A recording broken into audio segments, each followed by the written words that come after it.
कांडा पड़ाव में 5 करोड़ 41 लाख रुपए की लागत से बनने वाली बहुमंजिला पार्किंग को शासन की मंजूरी मिलने की खबर सामने आने के बाद उत्तराखंड क्रांति दल ने सरकार की प्राथमिकताओं पर तीखे सवाल उठाए हैं। यूकेडी युवा प्रकोष्ठ के केंद्रीय कोषाध्यक्ष वरुण चंदोला ने इस योजना को बेफजूली बताते हुए कहा कि जनता द्वारा बिना मांगे दी जा रही ऐसी परियोजनाएं केवल सरकारी धन का दुरुपयोग है। उन्होंने रोष जताते हुए कहा कि राज्य स्थापना के 25 वर्षों बाद भी पहाड़ का आम नागरिक शिक्षा, स्वास्थ्य, बदहाल सड़क नेटवर्क, बिजली और पेयजल जैसी मूलभूत सुविधाओं के लिए तरस रहा है। ऐसे में करोड़ों रुपए कंक्रीट के ढांचे खड़े करने में बर्बाद करने के बजाय इन जरूरी व्यवस्थाओं को ठीक करने पर बल दिया जाना चाहिए। वरुण चंदोला ने सवाल उठाया कि जब बुनियादी अभावों के कारण गांव खाली हो रहे हैं और युवा रोजगार के लिए महानगरों की ओर पलायन कर रहे हैं, तब इन पार्किंगों का उपयोग आखिर कौन करेगा? यदि यही पैसा स्थानीय कृषि, बागवानी, जड़ी बूटी उत्पादन, स्वरोजगार और अस्पतालों में डॉक्टरों की तैनाती पर लगाया जाता तो हजारों परिवारों की आजीविका बचती और पलायन पर रोक लगती। उन्होंने स्पष्ट किया कि पहाड़ों का विकास कंक्रीट की इमारतों से नहीं बल्कि वहां रहने वाले लोगों की आर्थिक खुशहाली से होगा और यूकेडी पहाड़ के अधिकारों के लिए यह आवाज हमेशा उठाती रहेगी।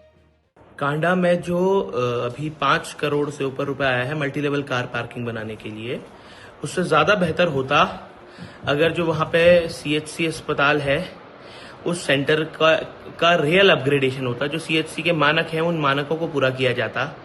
वहां पे महिलाओं के लिए डॉक्टर नहीं है, उस डॉक्टर की व्यवस्था की जाती। जो रेडियोलॉजिस्ट की पूरे हफ्ते भर की व्यवस्था की जाती, तो उससे क्षेत्र को ज्यादा लाभ होता। जो अभी परिस्थिति कांडा बाजार की है, कांडा बाजार में एक उदासीनता है।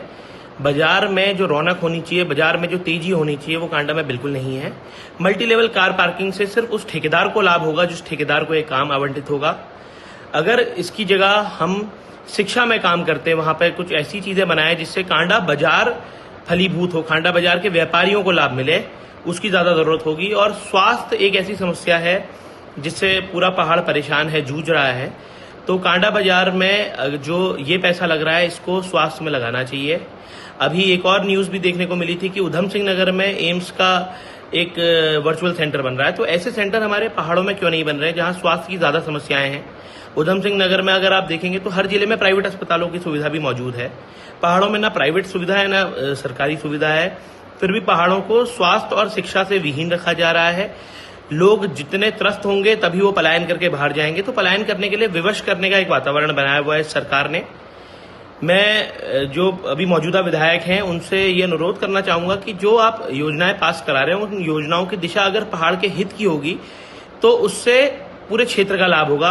और अभी जो आपकी जो नीतियां हैं, जो चीजें आप पास करा के ला रहे हैं, उससे निश्चित ही वो ठेकेदार जरूर फायदा पहुंचेगा उसे, जो यहाँ पे मल्टी लेवल कार पार्किंग बनाएगा।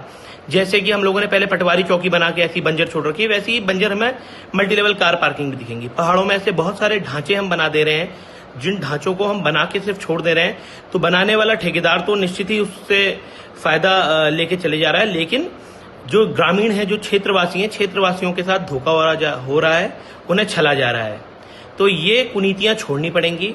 और पहाड़ के लिए एक जब तक मास्टर प्लान नहीं होगा, एक विजन नहीं होगा, तब तक पहाड़ों में जो पलायन की समस्या है, जो अभी स्वास्थ्य की बिल्कुल जो दुर्गत हो रखी है, जो शिक्षा की जो दुर्गत हो रखी है, वो तब तक नहीं सुधरेगी जब तक एक प्लानिंग के साथ, एक मास्टर प्लानिंग के साथ काम नहीं होगा।